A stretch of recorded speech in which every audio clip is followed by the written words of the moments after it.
Hi everyone. Today I want to present you a learning approach called learning by teaching.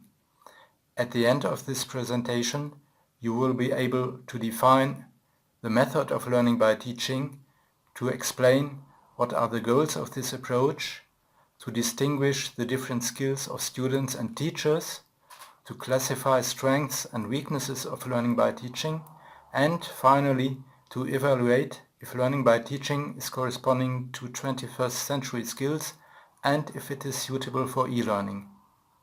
The concept behind the learning by teaching approach is the idea that the best way for learning is when you teach the subject to someone else.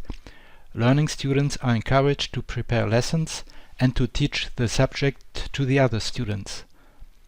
Well, who came up with this idea? In 1980, a German professor named Jean-Paul Martin has developed the learning by teaching method. In German language it is called Lernen durch Lehren, short LDL. Jean-Paul Martin implemented this method in his own classroom.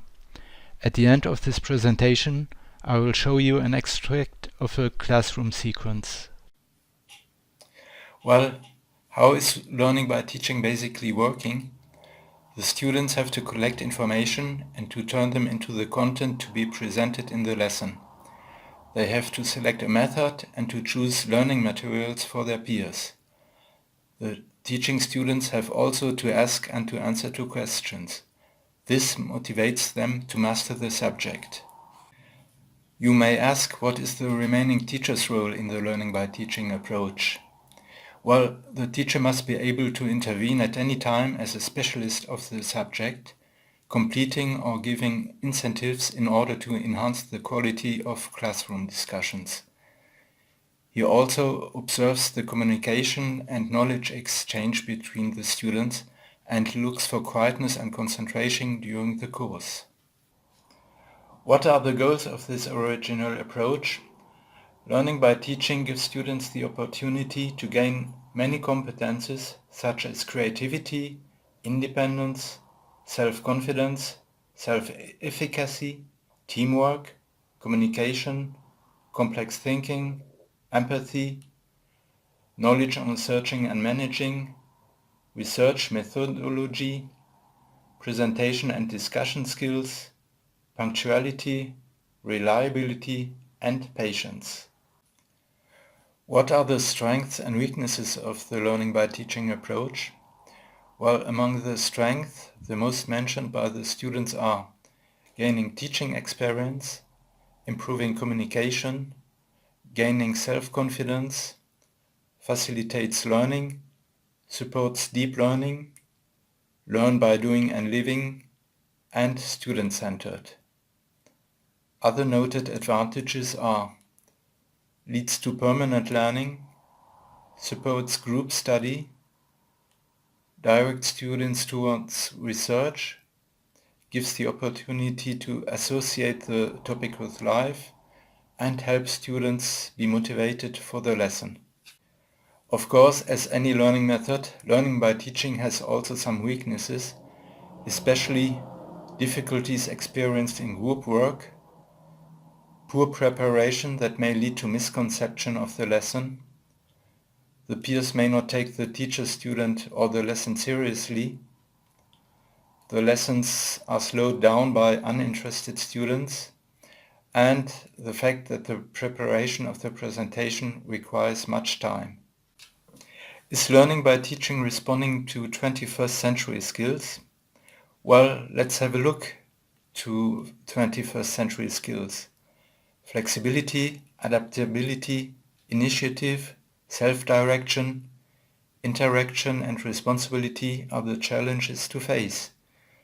They are all part of the 4 C's: critical thinking and problem solving, creativity and innovation, communication and collaboration.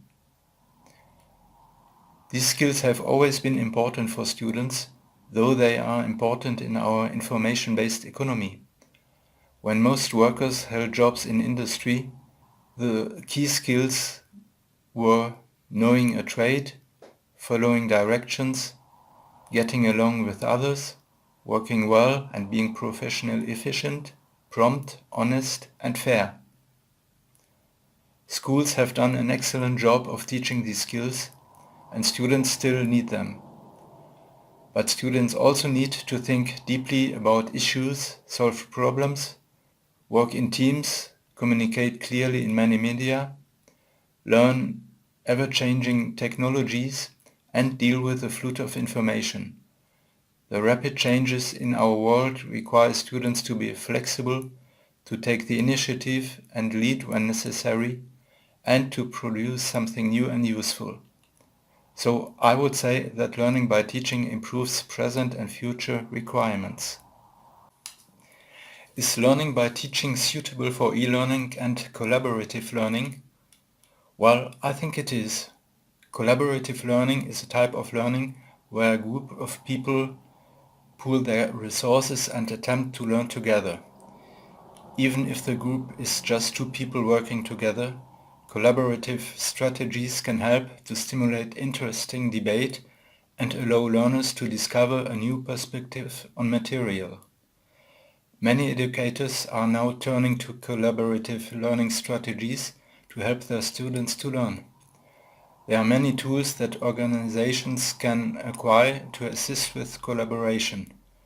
Think of calendar and file sharing tools, instant messaging, document synchronization, cloud storage, video conferencing, whiteboards. There are also a lot of digital learning tools available on the web today. Padlet, TED Talks, MindMap. These tools help to prepare the course and the presentation, to share the content easily and to interact with the other learners. Thank you for watching. I'll finish this presentation by a short video extract of a classroom sequence recorded in the class of Jean-Paul Martin. Enjoy it! As we mentioned, we now find ourselves in Bavaria, a land of unusual coalitions. This is Jean-Paul Martin, professor of French and creator of a new teaching method. C'est tout ce que je voulais dire. Maintenant on continue. Professor Martin only begins his well-prepared French lessons, but then the students take over. He understands his role to be somewhat of a midwife within the classroom. Grundsätzlich versetze ich mich in die Lage des Schülers und denke, die sitzen da, die sind vielleicht müde. Und dann, wo könnte ich ansetzen, um diese möglichen 100% der Aufmerksamkeit so an mich ziehen, dass sie sich mit dem Stoff beschäftigen. Da ich weiß, dass sie sehr viele Potenzen haben.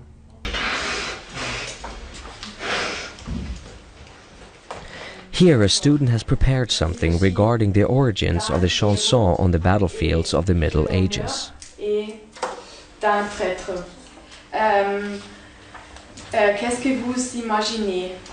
Pourquoi est-ce qu'on a chanté ces chansons? Alors, il y avait un héros. Un héros Qui a fait des bonnes choses. Et moi, je veux que tout le monde sait ce qu'il a fait. Alors, je chante sans... C'est clair en français, oui. Un autre point, c'est l'unité. Ich versuche, dass sie sich sicher fühlen. Ich gebe keine Noten. Weil wenn ich Noten gebe, dann induziere ich Angst. Ich gestalte meinen Unterricht so, dass die positiven Eigenschaften der Schüler so weit sichtbar werden, dass sie automatisch von den anderen soziale Anerkennung bekommen. Und das muss man auch freischaufeln, weil wenn ein Schüler sehr viel weiß, aber sehr introvertiert ist, die sollen die anderen sehen, was er alles in sich hat. Also muss man für die Schüler eine Bühne schaffen. Und nicht nur, sondern man muss den auf der Bühne Stehenden, denen helfen, sich so zu präsentieren, dass sie geliebt werden.